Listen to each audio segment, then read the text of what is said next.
খাদেম ছিল, আপনারা তার নাম জানেন কি? নাও সবাই বলেন আনাস। আওয়াজ করে বলেন বিশ্বনবীর খাদেমের নাম। নামটা কেমন লাগে?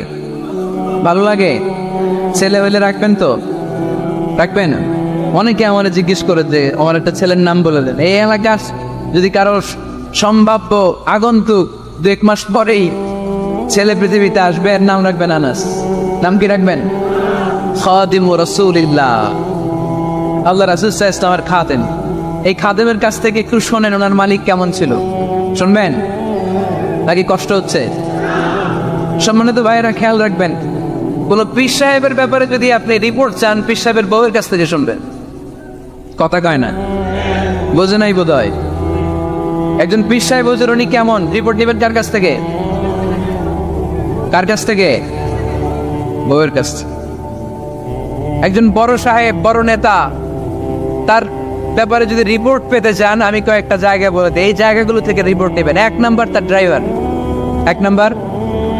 2 নাম্বার তার বাড়ির দারোয়ান, 2 নাম্বার। 3 নাম্বার তার খাদেম, 3 নাম্বার। 4 নাম্বার তার ঘরের কাজের মেয়ে, 4 নাম্বার। এদের কাছ থেকে আসল রিপোর্ট পাওয়া যায়, ঠিক কিনা? এবার বিশ্বনবীর ব্যাপারে বিশ্বনবীর খাদেম কি বলে শুনবেন? বুঝে নাই বোধ হয়। বিশ্বনবীর ব্যাপারে বিশ্বনবীর খাদেম কি কমেন্টস করছে শুনতে চান? খাদেমের নাম আরো জোরে বলতে হবে। আনাস রাদিয়াল্লাহু তাআলা, আনাস রাদিয়াল্লাহু তাআলা আনহু বলেন, বিশ্বনবী যখন মক্কা থেকে মদিনায় হিজরত করে আসলেন, মদিনার অলিতে গলিতে আনন্দের বন্যা বয়ে গেল। তলা আল বাদরু আলাইনা বলে সবাই বিশ্বনবীকে বরণ করে নিল, সবাই বিশ্বনবীর সাথে দেখা করতে আসলো। সবাই যখন আনসারী নারী পুরুষরা দেখা করতে যায়, আমার আম্মাও বলল, আনাস মক্কা থেকে বিশ্বনবী এসেছে, চলো তোমারে নিয়ে দেখা করতে যাই। আনাসের মা আনাস রাদিয়াল্লাহু তাআলা আনহু তখন খুব ছোট্ট, তিনি যে দেখে মানুষের ভিড়ে আনাসকে নিয়ে সামনে যাওয়া যায়, আর তিনি দেখলেন মদিনার অলিতে গলিতে মানুষের ভিড়, আনসারী আবাল বৃদ্ধ বনিতা নারী পুরুষ সবাই বিশ্বনবীর সাথে দেখা করছে। আর যারাই দেখা করছে হাতে কোনো না কোনো হাদিয়া নিয়ে বিশ্বনবীর সাথে দেখা করতেছে। সুবহানাল্লাহ কবেন না? আনসারী যত সাহাবারা বিশ্বনবীর সাথে দেখা করতে এসেছে, কি নিয়ে আসছে? কথা কয় না। তাহা দাও তাহাব্বু, হাদিয়া দাও, একে অপরকে হাদিয়া দাও, তোমাদের মধ্যে ভালোবাসার বন্ধনকে বাড়িয়ে দিবে কে? আনাসের মা বললেন, আমি মানুষ ধাক্কাতে ধাক্কাতে বিশ্বনবীর সামনে পর্যন্ত গেলাম, যে দেখি সবাই বিশ্বনবীর হাদিয়া দেয়। আমি বিশ্বনবীর সামনে যে কাঁদো কাঁদো সরে বললাম, ইয়া রাসূলুল্লাহ, ইয়া হাবিবাল্লাহ, লাম ইউবকি রাজুলুন ওয়ালা ইমরাআতুন মিনাল আমসার ইল্লা ক্বাদ আতহাফাকা বিতুহফা। ও নবী, আমি দেখতে পেয়েছি আনসারী এমন কোন নারী নাই, এমন কোন পুরুষ নাই যে আপনাকে আপনার হাতে কোনো না কোনো হাদিয়া দেয় নাই। ওয়া ইন্নী লা আকদিরু আলা যালিকা মা উতহিফুকা বি। কিন্তু ইয়া রাসূলুল্লাহ, ইয়া হাবিবাল্লাহ, আমার কাছে তো কোনো টাকা নাই, আমার কাছে কোনো পয়সা নাই, আমার ঘরে এমন কোনো জিনিস নাই যেই জিনিসটা আমি আপনারে হাদিয়া দেব, ইল্লা ইবনি হাদা, আমার এই নার ছেড়া ধন কলিজার টুকরা সন্তান আনাস ছাড়া। ও আখিরি জামানার পয়গম্বর, আমি আমার কলিজার টুকরা আনাসকে আপনারে হাদিয়া দিয়ে দিলাম।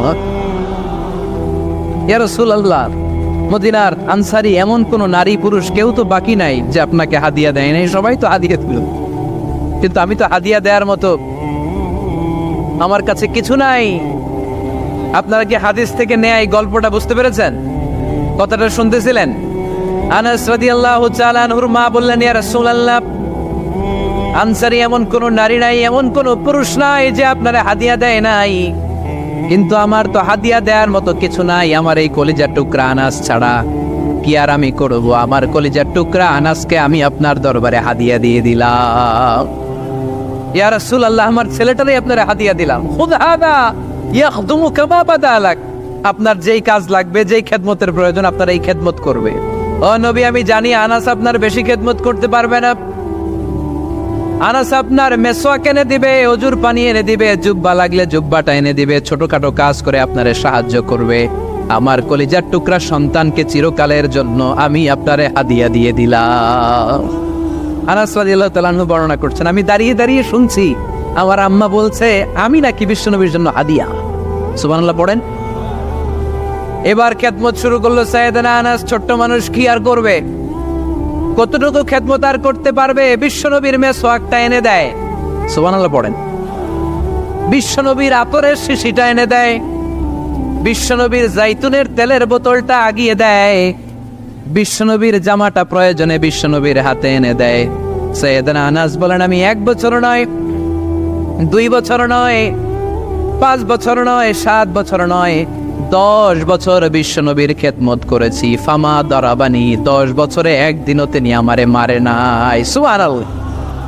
একদিন আমার গায়ে হাত তোলে নাই, হাত তোলা তো দূরের কথা, ওয়ালা সাব্বানি, কোনোদিন গালি দেয় নাই, ওয়ালা আবাসা আলা ওয়াজহি, কখনো বিরক্তি স্বরে ভ্রু কুচকে আমার দিকে বিশ্বনবী কোনোদিন তাকায় নাই। সুবহানাল্লাহ পড়েন।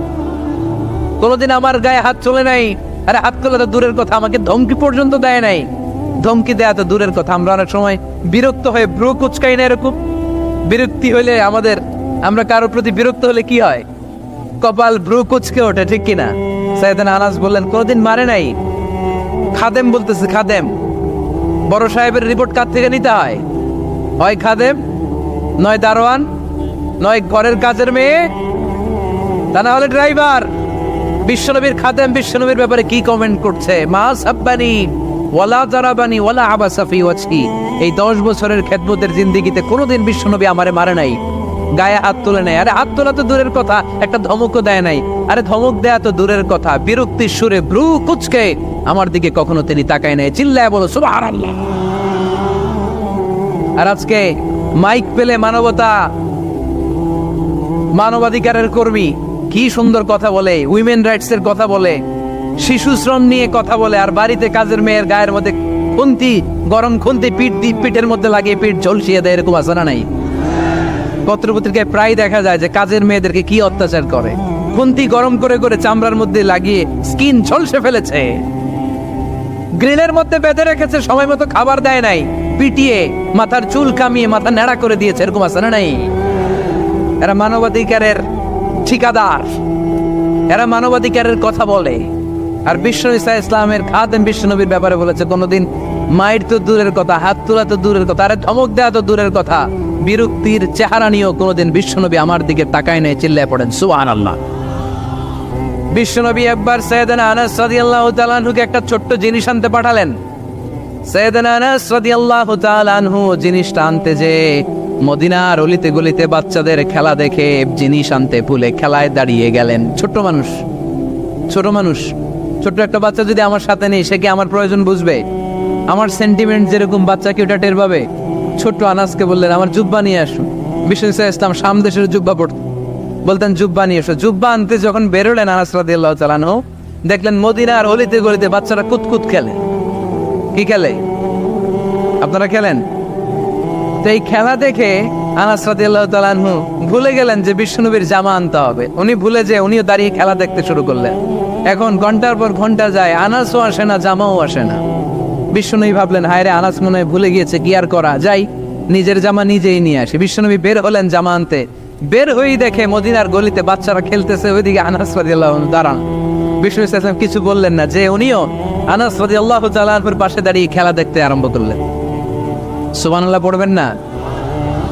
সাইয়েদনা আনাস খেলা দেখতে দেখতে দেখতে দেখতে দেখতে দেখতে হঠাৎ বিশ্বনবীর দিকে চোখ পড়ে গেছে।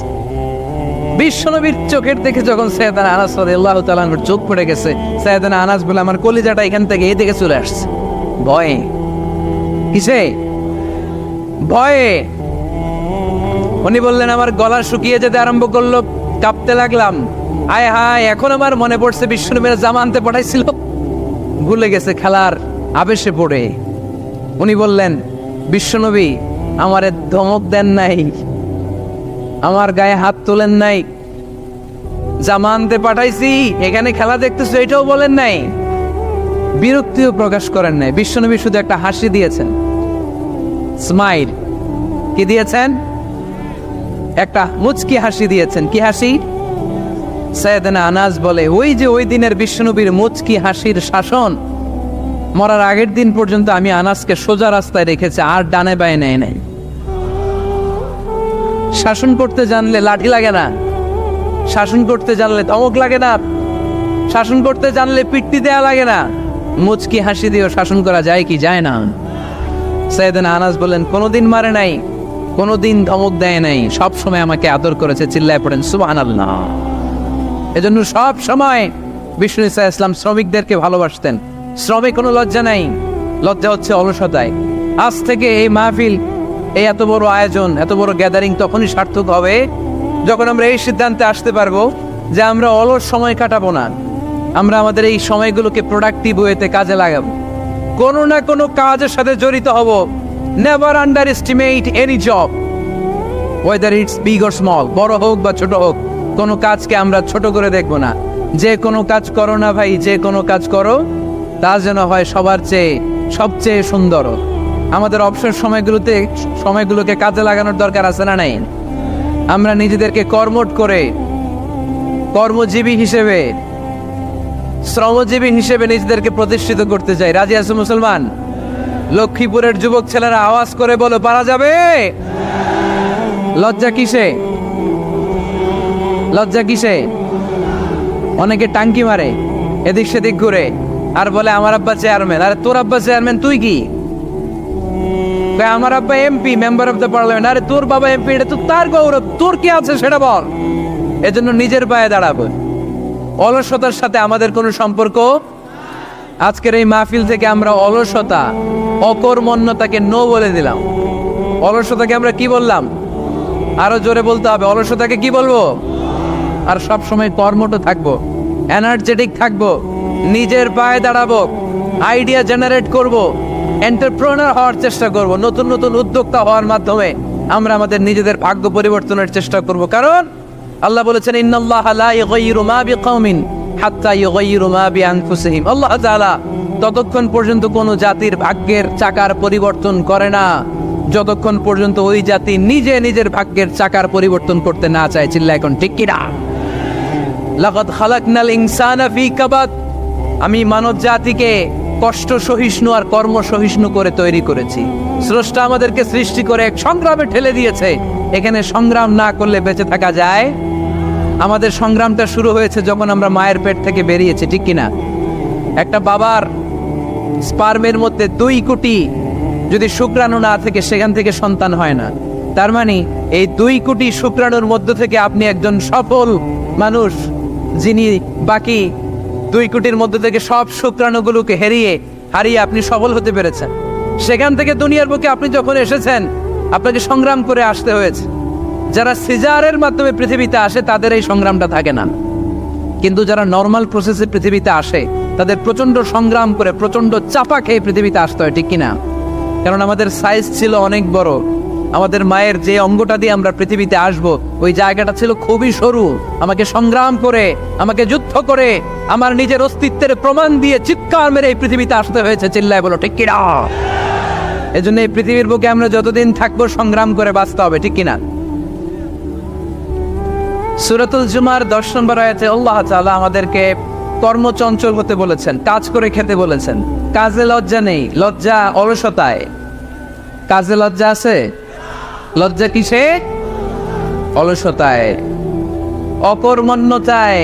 লেজিনেস খুব খারাপ, কিন্তু অ্যাক্টিভ হওয়া, এনার্জেটিক হওয়া, এটা নবীদের সুন্নাত, ঠিক কিনা? তো এই আয়াতের মাধ্যমে আল্লাহ তাআলা গোটা বিশ্বের মানুষদেরকে কাজের প্রতি উৎসাহিত করেছেন। আল্লাহ বলেছেন, ফাইদা কুদিয়াতিস সালাতু ফান্তাশিরু ফিল আরদ আবতাগু মিন ফাদলিল্লাহ। যখন সালাত শেষ হয়ে যায় তখন তোমরা জমিনে ছড়িয়ে পড়ো, প্রত্যেকের ওয়ার্ক প্লেসে চলে যাও, কাজ করো। আবতাগু মিন ফাদলিল্লাহ, আর আল্লাহর দেয়া ফদল তালাশ করো, রিজিক তালাশ করো। মসজিদের ভিতরে রিজিক আছে? কথা কয় না। মসজিদে গেলে কি টাকা পাওয়া যায়? খাওয়া পাওয়া যায় না। খাবার উৎপন্ন করতে হয় মসজিদের বাইরে, এ জমিনে। মসজিদে গেলে রহমত পাওয়া যায়। মসজিদে গেলে কি পাওয়া যায়? এজন্য মসজিদে ঢোকার সময় আমরা কোন পা দিয়ে ঢুকি?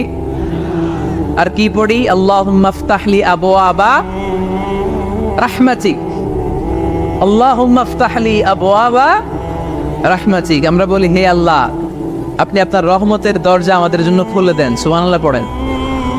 এই দোয়া থেকে বোঝা গেল মসজিদে ঢুকলে কি পাওয়া যায়? সবাই বলতে হবে, কি পাওয়া যায়? মসজিদে ঢুকলে রহমত পাওয়া যায়, আর মসজিদ থেকে বের হলে রিজিক পাওয়া যায়, ফদল পাওয়া যায়। ফদল, ফদলের আরেক অর্থ হচ্ছে রিজিক। এজন্য মসজিদ থেকে যখন বেরোই কোন পা দিয়ে বেরোই? আর কি পড়ি?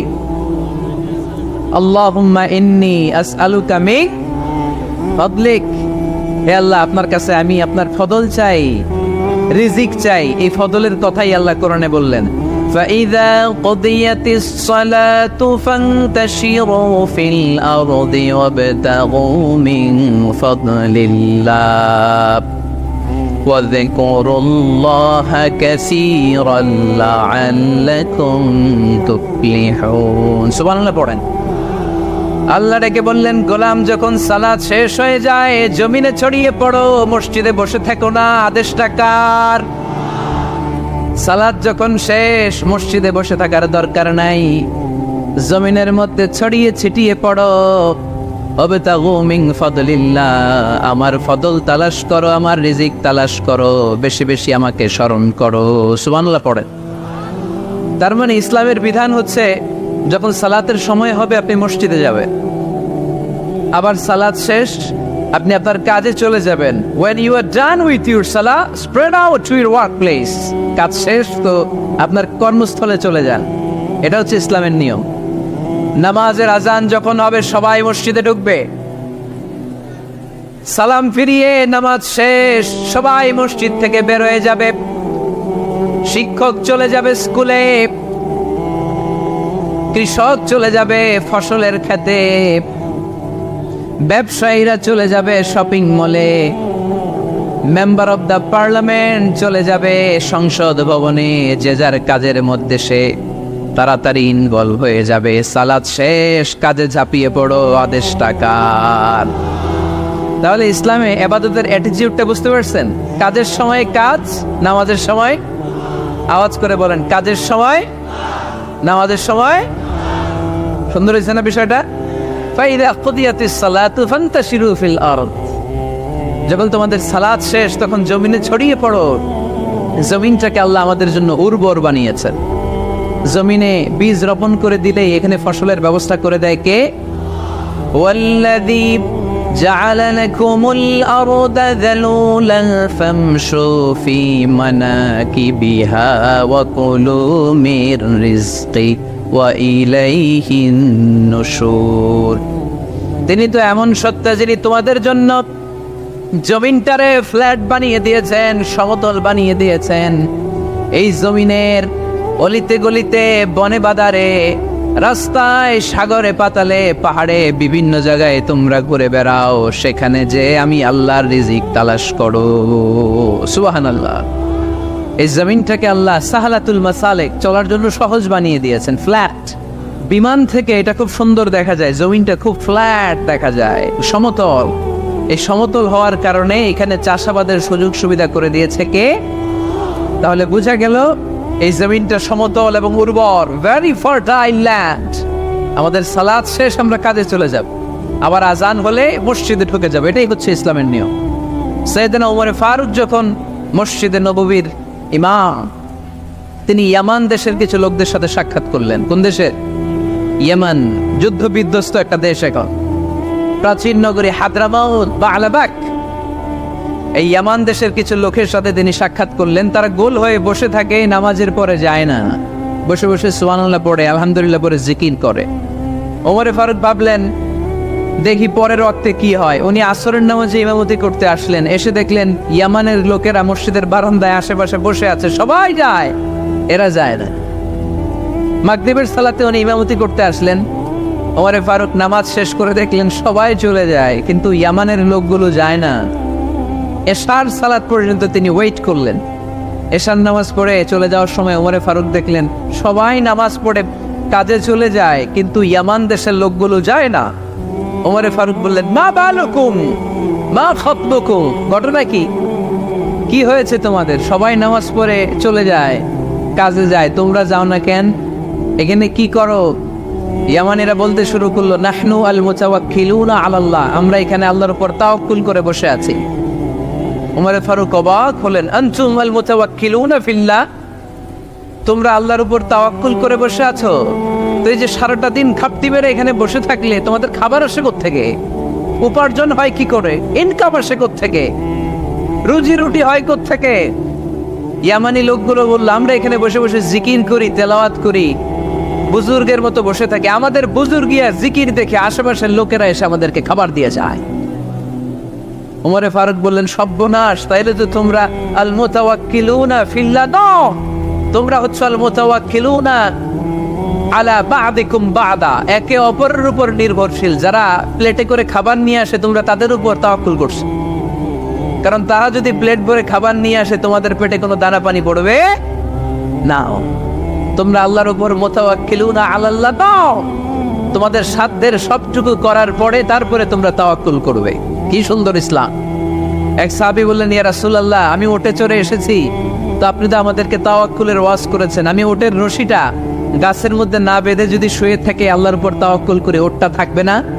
বিশ্বনবী বললেন, না, তোমার উট থাকবে না, আগে রশি দিয়ে উটটা বাঁধো, ইয়াকিলহা সুম্মা তাওয়াক্কাল আলাল্লাহ, আগে টাইট করে রশি দিয়ে গাছের সাথে উটের রশিটা বাঁধো, এরপর আল্লাহর উপর তাওয়াক্কুল করো। এইটার নাম তাওয়াক্কুল। চিল্লায় বলেন ঠিক কি না? আপনার পার্টটা আপনার করতে হবে, আপনার যে রোল, এই রোলটা প্লে করতে হবে। আপনার সর্বোচ্চটুকু করার পরে আমরা তাওয়াক্কুল করি একজনের উপর। চিল্লায় বলেন তিনি কে? ওমর ফারুক বললেন, তোমরা মুতাওয়াক্কিলুনা আলাল্লাহ নাও, তোমরা বের হয়ে যাও, খবরদার এরপরে কোনো দিন তোমাদেরকে যেন এই মসজিদের মধ্যে ঘাপটি মেরে গোল হয়ে বসে থাকতে না দেখা যায়। কারণ ফাইদা কুদিয়াতিস সালাতু ফান্তাশিরু ফিল আরদ ওয়াবতাগু মিন ফাদলিল্লাহ, ইসলামের বিধান হচ্ছে যখন নামাজ শেষ মসজিদে বসে থাকা যাবে। চিল্লায় বলেন, বসে থাকা যাবে? যাবে না, সর্বোচ্চটুকু করে তারপরে আপনাকে বের হয়ে যেতে হবে। প্রতিদিন সকালবেলা পাখির বাসা থেকে দেখবেন পাখিগুলো খালি পেটে বের হয়ে যায়। আপনাদের এই এলাকায় পাখির বাসা আছে? কি পাখির বাসা আছে? হ্যাঁ, সব পাখি আছে। তো সকালবেলা দেখবেন পাখির বাসা থেকে পাখিগুলো খালি পেটে বের হয়ে যায়। বিকেল বেলায় পাখিগুলোর ওদর ভর্তি করে, পেট ভর্তি করে আবার পাখির নিড়ে ফিরিয়ে দেয় কে? কারণ পাখিগুলো তাওয়াক্কুল করেছে কার উপর?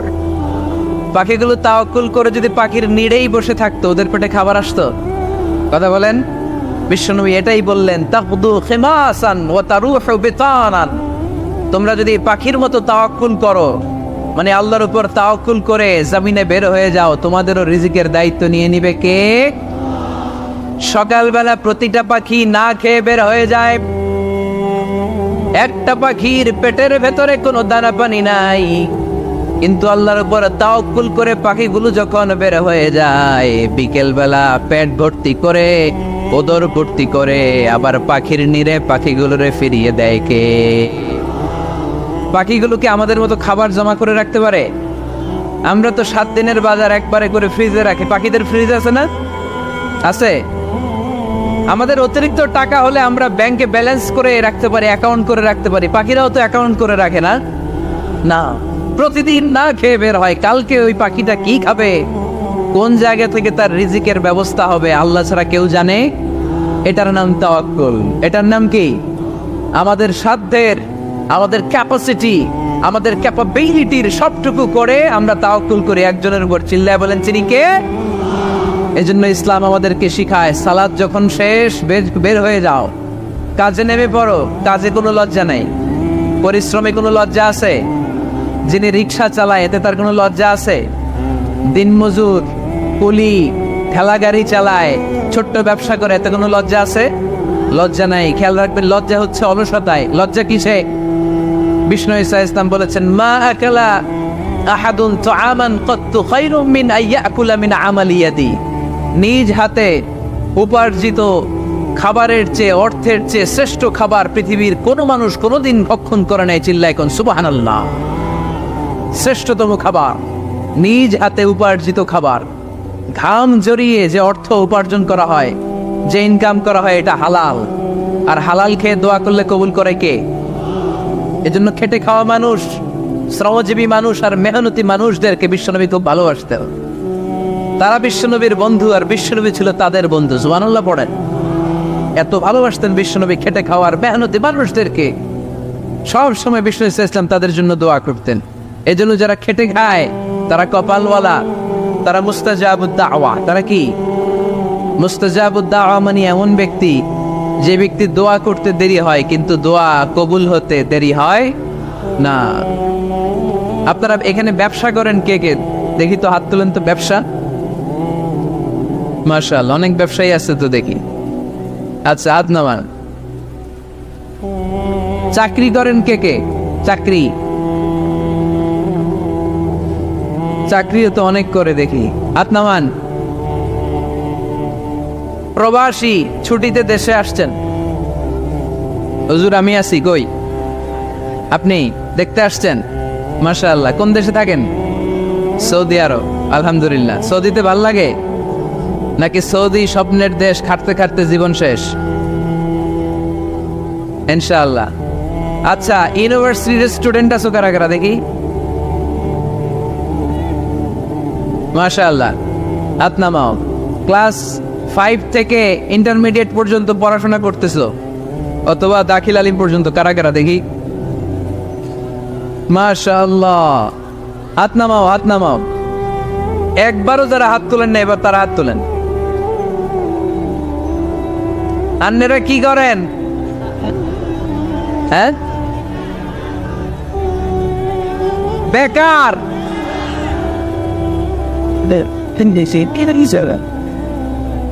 বাংলাদেশে চাকরির বাজার খুব মন্দা, ঠিক কিনা? বাংলাদেশ ইন্ডিয়াতে চাকরি পেতে অনেক কষ্ট। সামান্য একটা পদের জন্য যেখানে চেয়েছে ক্লাস 8 পাস, এখানে ডবল মাস্টার ডিগ্রি অ্যাপ্লাই করছে কয়েক লক্ষ। এজন্য আমাদেরকে উদ্যোক্তা হতে হবে। You have to be the entrepreneur.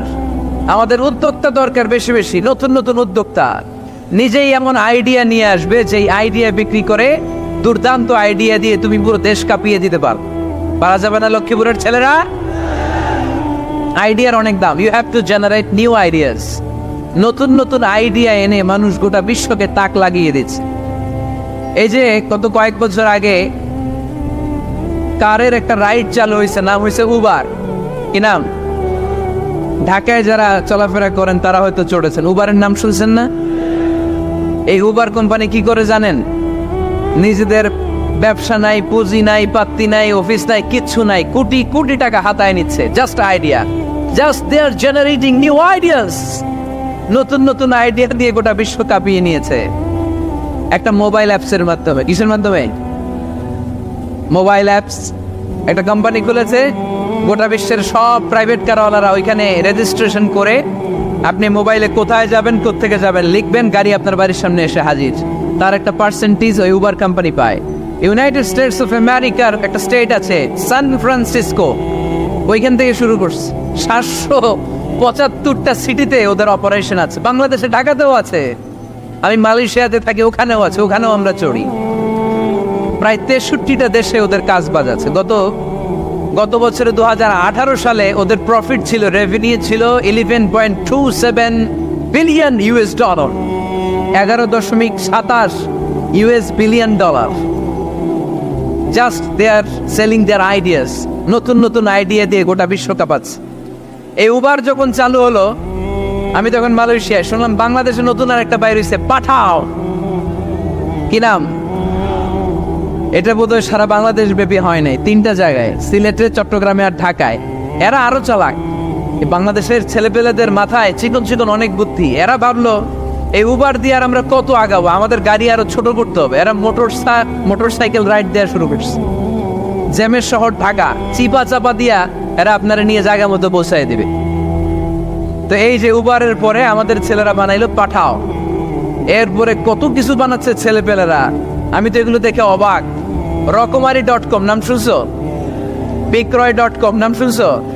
ঘরে বসে বসে কোটি কোটি টাকা হাতিয়ে নিচ্ছে তারা। Just they are selling their ideas. যেহেতু আমাদের চাকরি কম, ওই চাকরির বাজারে আমরা লাইন দিতে চাই না। আমাদের মেধাকে খাটিয়ে খাটিয়ে আমরা নতুন তরুণ উদ্যোক্তা বানাতে চাই। চিল্লায় বলো ঠিক কিনা?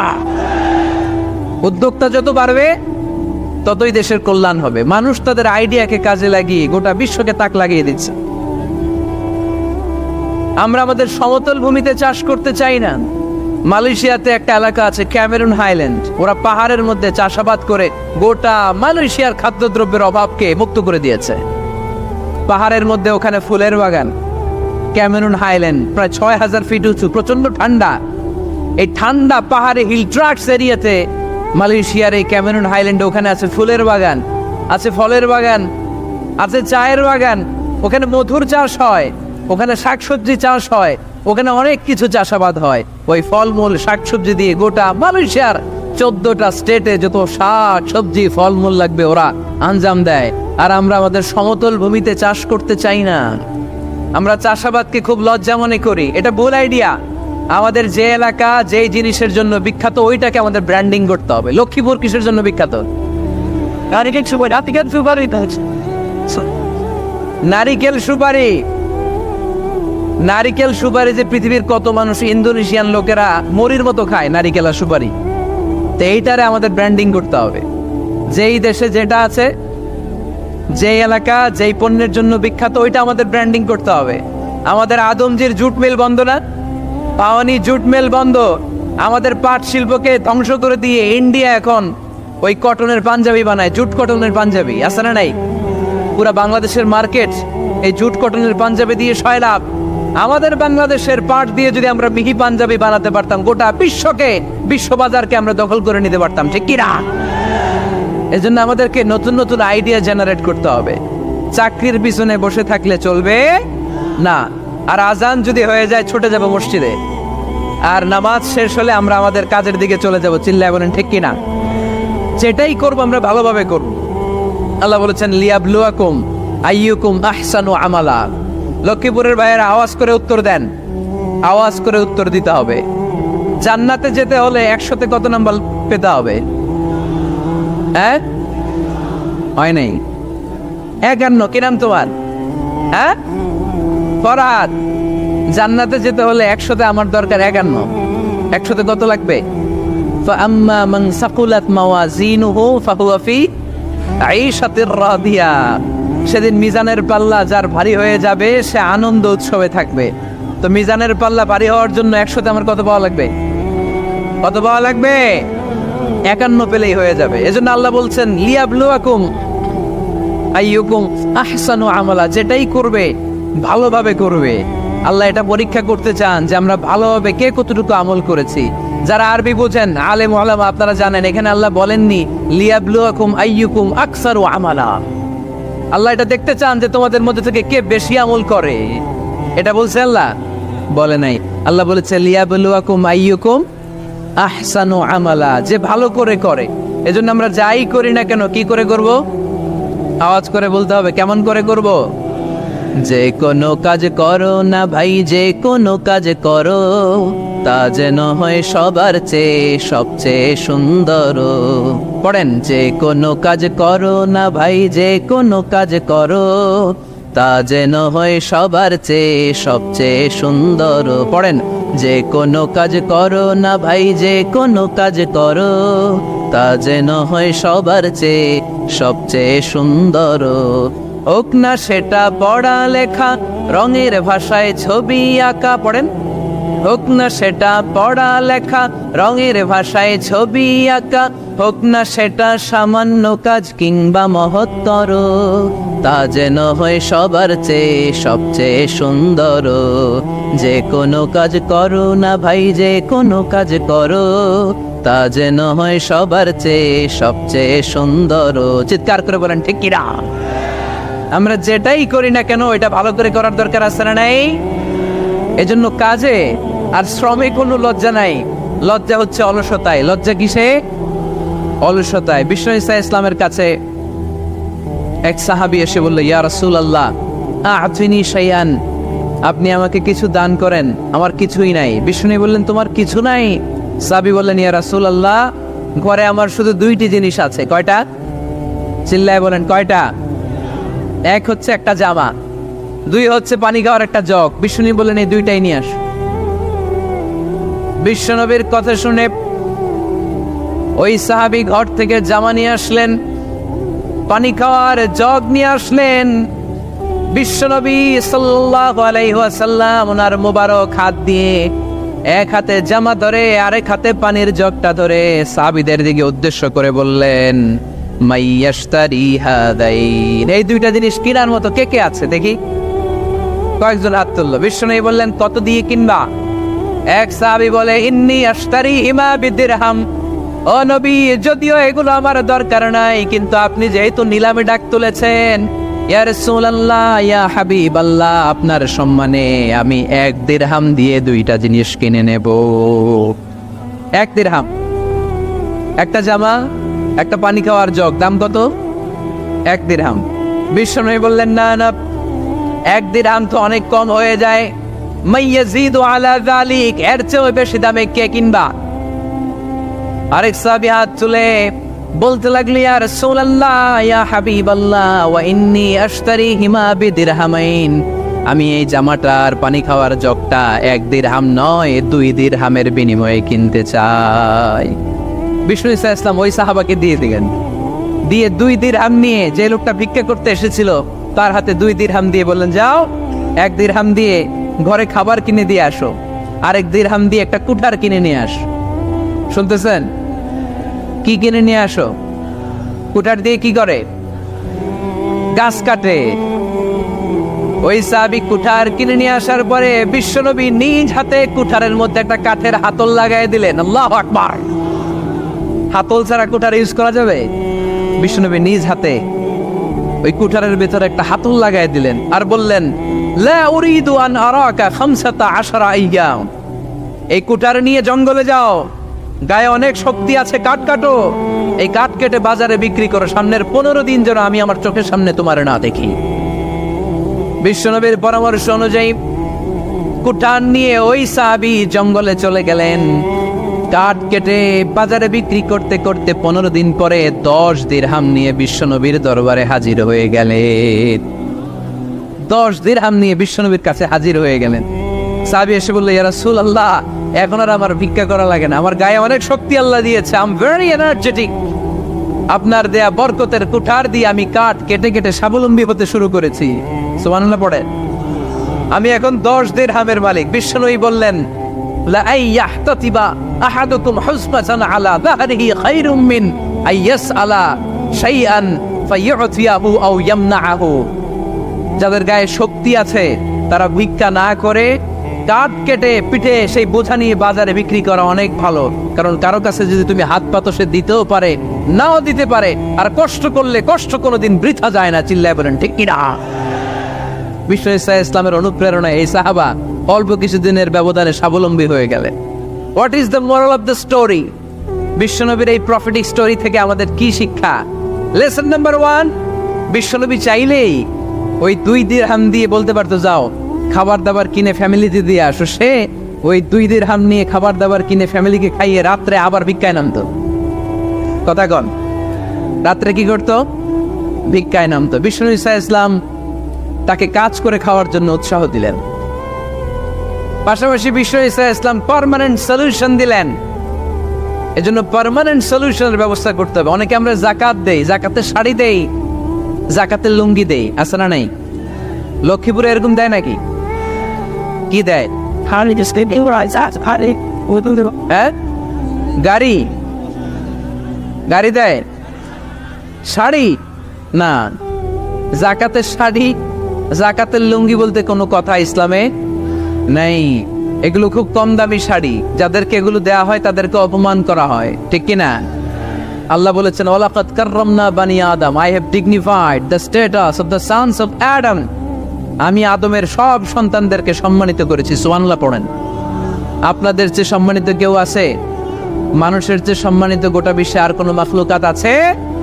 নাই। এজন্য জাকাতের শাড়ি দেয়া যাবে না, জাকাতের লুঙ্গি দেয়া যাবে না। জাকাতের শাড়ি আপনারা দেখছেন?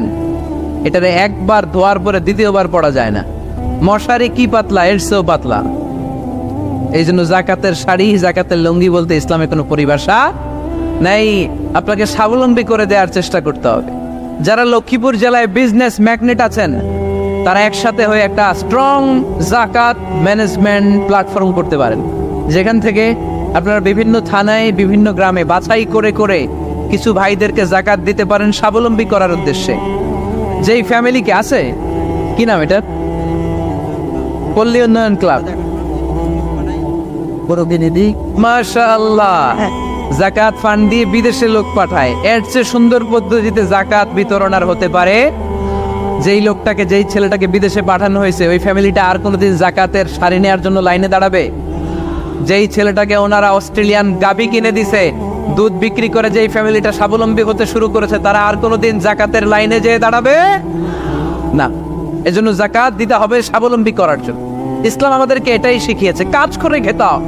কাজে লজ্জা নেই, লজ্জা হচ্ছে অলসতায়। লজ্জা কিসে?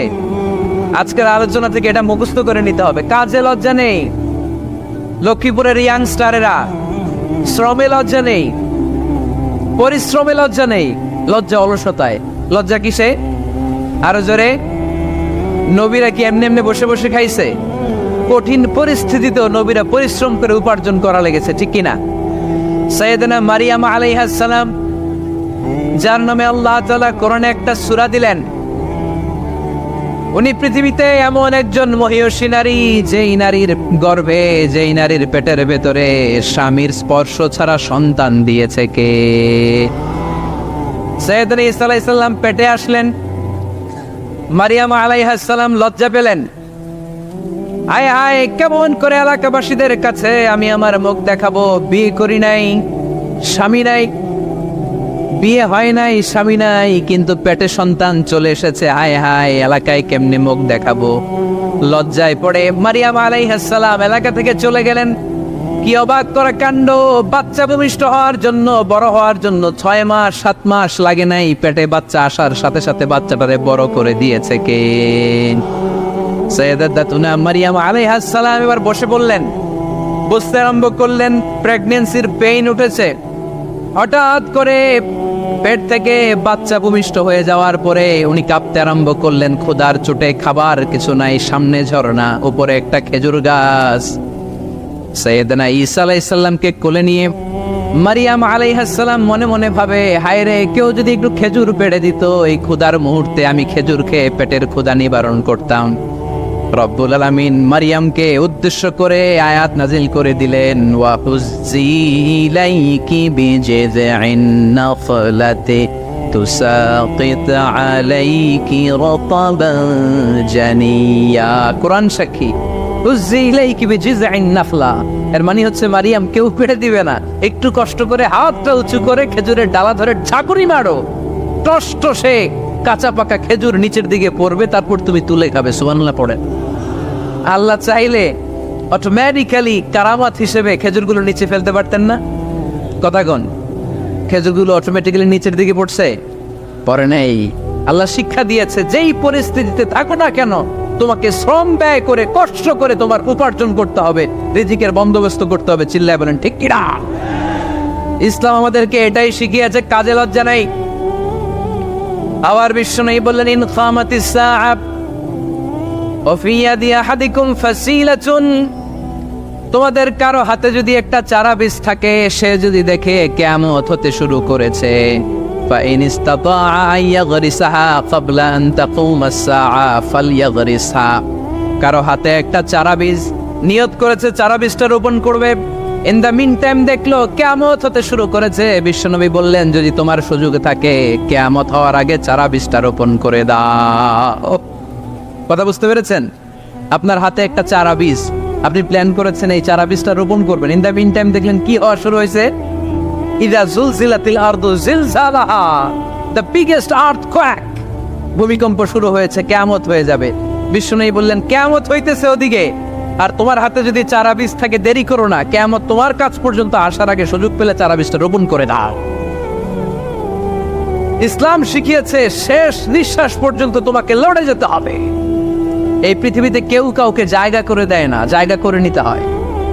এই পৃথিবীটা, the life is not a bed of roses, এটা ফুল বিছানো কোনো ফুল সজ্জা নয়, এটা কণ্টকাকীর্ণ। কেউ আপনার স্পেস করে দিবে না, কেউ আপনাকে সুযোগ করে দিবে না। কেউ আপনার জায়গা করে দিবে না, বরং আপনি জায়গা করে নিলে টাইনা নিচে নামাবে। কথা বলেন। এজন্য কখনো অলসতাকে স্থান দেয়া যাবে রসুল বাত্তালি দুঃখানু শয়তান, অলস মস্তিষ্ক শয়তানের আড্ডা। অলস যদি কেউ থাকে এটাতে টেনে বেঁধে কাজে নামাবেন, পারা যাবে? আলহামদুলিল্লাহ লক্ষ্মীপুরে এরকম অলস ছেলে পেলে নাই।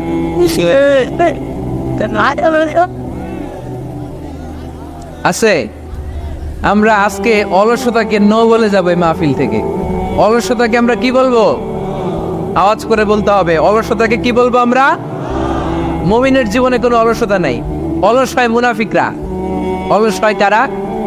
চিল্লায় বলতে হবে। মুমিনরা অলস হয়। অলস হয় কারা?